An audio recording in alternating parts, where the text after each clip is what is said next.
Today we are working on Psalm 15. Psalm 15 is very often used magically to eliminate resentments, remove evil influences, remove evil spirits, and to obtain and maintain peace of mind. Today we are going to be working on Psalm 15 to purify us of all resentment and grievance. And this is so important because when we are allowing ourselves to release resentment and grievance, we then find happiness. So remember that when you let go of grievance and resentment, you are not condoning negative behavior, you are liberating yourself. And that's what we're here to do today. The way we work Psalm Magic is very simple and extremely effective. We take the psalm that we are working on and we speak it out loud, recite it all the way through once without stopping. This is commonly known as an incantation. After that incantation, we go back through that psalm and we consider each verse in turn, digging, searching, and contemplating.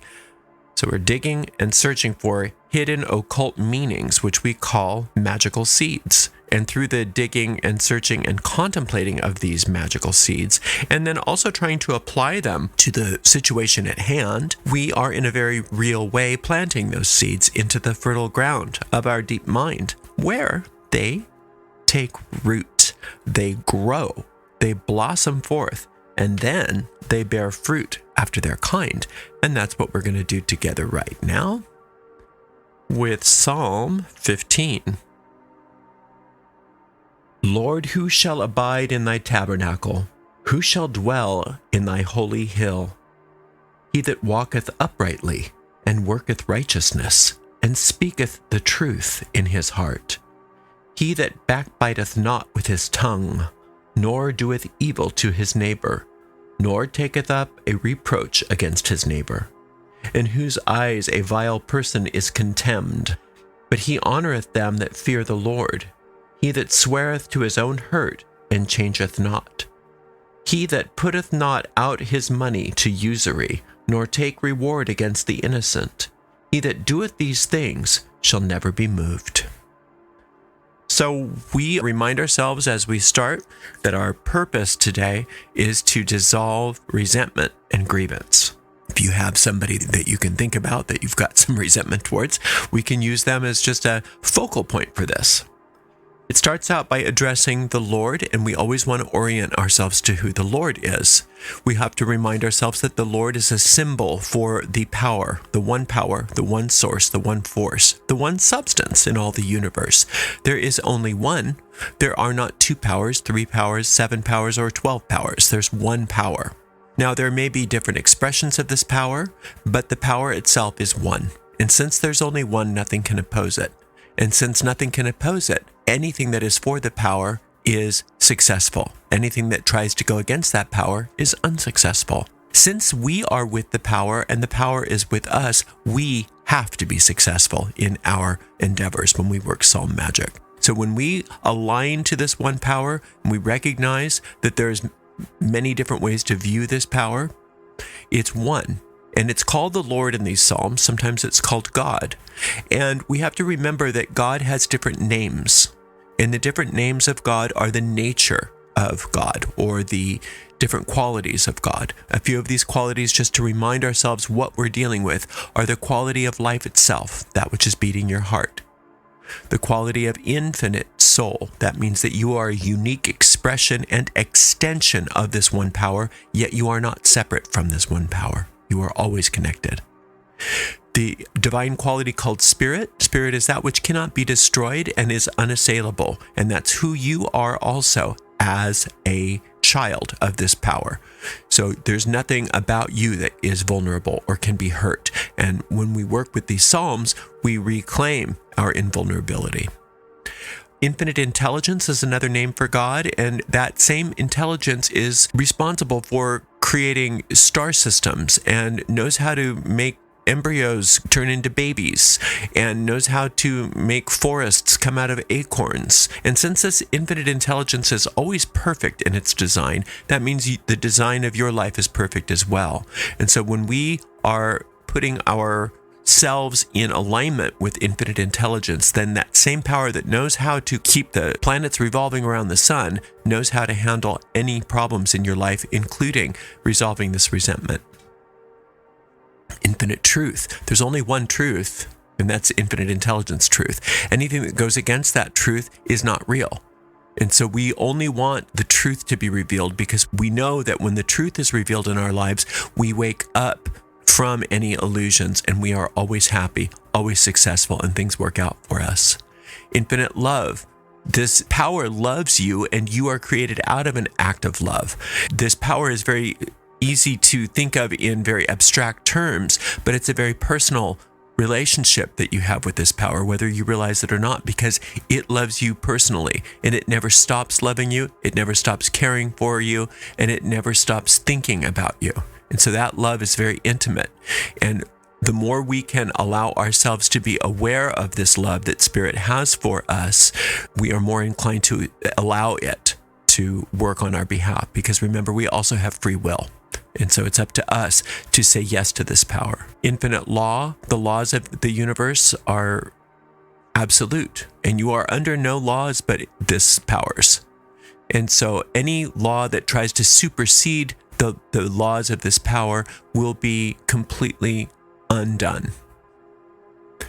Presence. There is a powerful presence of this power in your life, and it's very visceral, and it's there for you if you want to experience it.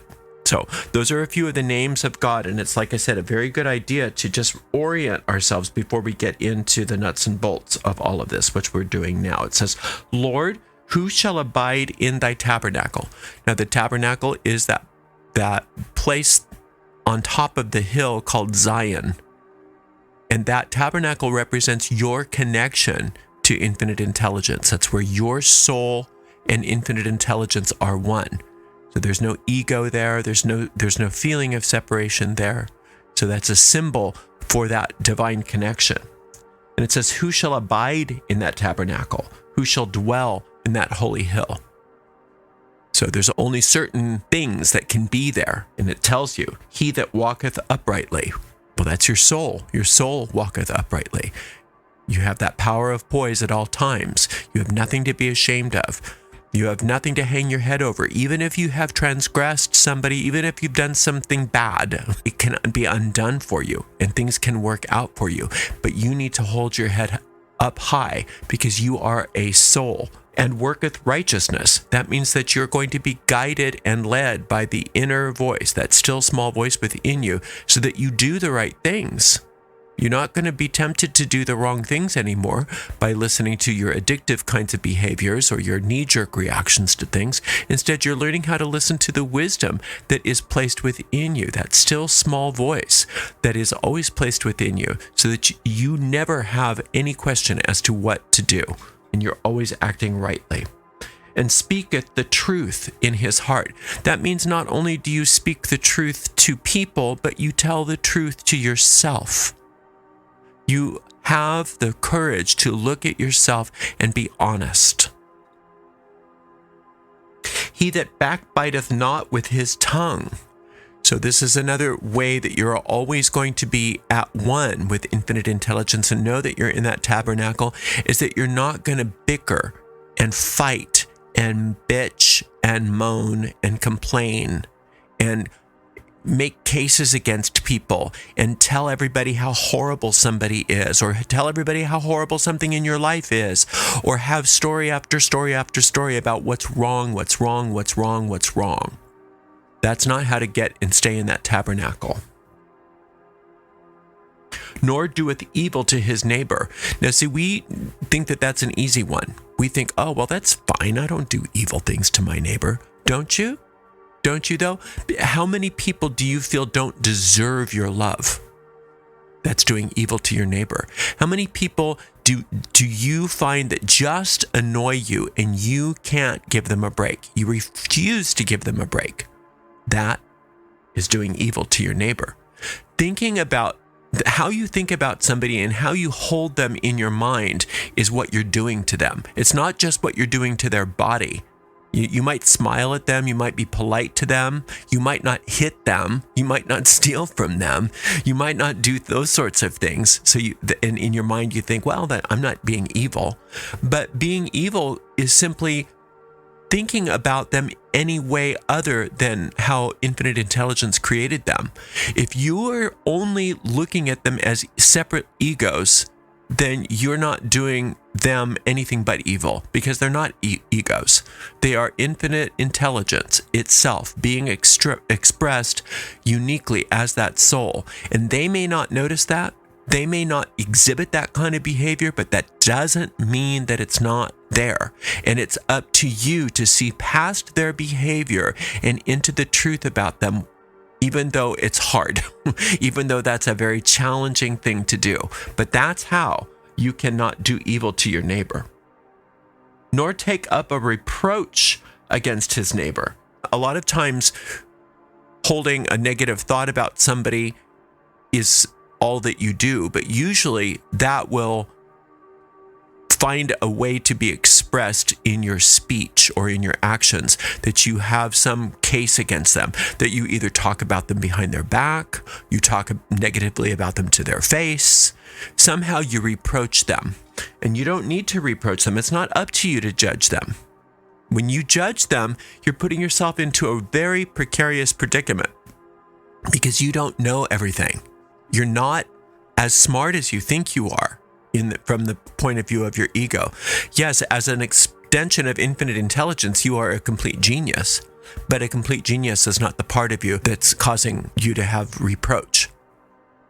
Judging people is you thinking you're so smart that you know everything, and that since you know everything, you can pronounce a judgment about them. Now, even if they've done horrible things to you, you can say, well, look, they've done this and they've done that. This is not a good person, right? It's still not up to you to judge them, because yes, their egos did horrible things to you. Yes, you do have a right to do things like take out restraining orders if you need to. Even sending people to prison is okay to do if it's necessary. There's a lot of things that you can do in the physical world to stop bad behavior. Absolutely. We're not saying that you have to roll over and take it. But in your heart, it's not up to you to decide that they're not good enough because of their bad behavior. In your heart, you have to learn that they are just as innocent as you are when it comes to their soul. And they are just as much of a perfect expression of infinite intelligence as you are, even though they don't know how to express that. All right, so that's very, very challenging, and it's a very advanced lesson that the Psalms are giving us here, but it's an important one. In whose eyes a vile person is contemned, but he honoreth them that fear the Lord. Okay, so a vile person that is contemned. Contempt in this case is not having contempt for the person. It's like how the Psalms talk about hatred. It's turning away from. And it's not talking about their behavior right now. It's talking about yours. It's turning away from your tendency to want to judge them. The reason why that Jesus character in the New Testament said, "Judge not, lest you be judged," wasn't trying to moralize. That character was giving a magical or metaphysical lesson in how to achieve power and happiness. That if you believe that you have the power and understanding to condemn someone, you are telling the universe, it's worth it for me to be unhappy. It's worth it for me to take myself out of the divine law. It's worth it for me to take myself out of the divine design and be miserable and unhappy so that I can judge this person. I'd much rather be right about this person than happy. So we're saying we're not doing that. We're not going to do that. He that sweareth his own hurt and changeth not. That is what that is. When you judge another person like that, you are swearing unto the universe that it's worth it for you to be harmed in order for you to have that judgment. And you're not going to change your mind.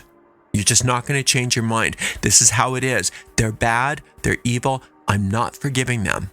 I'm going to hang on to this resentment to my grave. Now, how smart is that? right? That's like saying, I can't trust that infinite intelligence's law is going to take care of this. That there's not a way for all of this to get taken care of where they can get their needs met, I can get my needs met, that justice will prevail, that anything that's been taken from me will be returned to me with interest, which is what we get when we align with the divine law. We're saying, no, we're not going to leave the divine law in charge. We're going to be the divine law. That's me. That's my job. I'm going to take that job on myself, and I'm willing to be miserable to the end of my life, if necessary, in order for my judgment to supersede infinite intelligence's judgment, because I know better. So we're going to stop doing that. We're going to recognize that that's really what we're doing, and we're going to stop that. We're going to realize we don't know enough to judge this person. We're going to say that all we are here to do is to love that person in the best way that we can. And at the same time that we're releasing this resentment, we are claiming our own safety. We're not condoning their behavior. We're not putting ourselves out there to be abused or anything like that. We are allowing ourselves to maintain the safety that we deserve, but we are not going to close our hearts no matter what they've done to us. He that putteth not out his money to usury.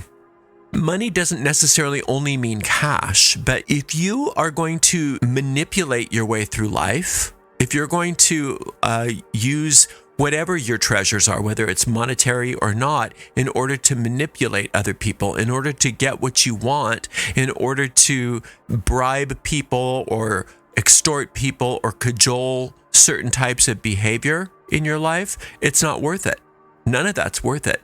So in this sense, usury, from the point of view of letting go of our resentments, is you trying to get either parts of yourself or other people enrolled in your resentment to make sure that you use your resources to condemn this person. A lot of times we don't realize how we do that, but we do. We use whatever powers we have, whatever riches we have, to go after other people because we feel so self-righteous about how bad they are. So we're going to not do that. We're not going to use our resources against anybody, because ultimately what we're doing is using those resources against ourselves. Nor taketh reward against the innocent. So it's hard because we don't see them as innocent. We say, yeah, but they're guilty. Look what they did. That was really bad. That was awful. They are guilty. So I'm not going to do this. And the psalmist saying, yeah, but they are innocent. The guilt that you're talking about was something that happened within their ego against your ego, and that can be dealt with. But no matter what they did, there's no such thing as an unforgivable sin. And it's not up to you to condemn them as souls. It can be up to you to change and protect yourself from certain behaviors, absolutely. But condemning them in your heart, not up to you. You don't have enough understanding to be able to do that. You really don't, no matter what you think. So they are innocent. So you're going up against an innocent person when you do that. Because what you're condemning is not their behavior, you're condemning them. You're condemning them as souls.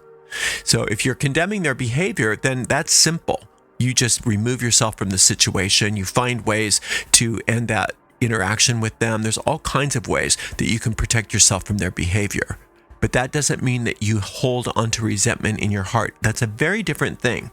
He that doeth these things shall never be moved. If you are committed to being in that tabernacle and not doing any of those things that are listed there, you're never going to be moved, because infinite intelligence is going to be the rock that you have. You'll know that, you'll feel that, and you're never going to want to leave. You're never going to want to leave that tabernacle where you and infinite intelligence are one. The place where you and infinite intelligence are one is ultimate safety. It's ultimate grace. It's ultimate forgiveness. It's ultimate prosperity. It's ultimate peace, right? Why would you want to be moved from those things? The ego always has some shiny thing saying, yeah, but you get all the resentment. You get to be right. Isn't that fun? Don't you want to give up all that peace? It's much better over here. You're never going to be moved. You're never going to be moved once you really feel what that peace feels like. None of those things are going to be good enough for you. So you just keep coming back to this psalm each and every day until you get a sense that whatever this thing is that you brought to the Psalms is getting taken care of. You know that it's getting taken care of based on how you feel. You get a click. You get a sense of peace and certainty that this whole thing is getting resolved in a wonderful way. Once you get that click, that sense of peace and certainty, you can just move off of this. It's handled. You're done. Thank you so much for spending some time with me. Until next time, blessed be.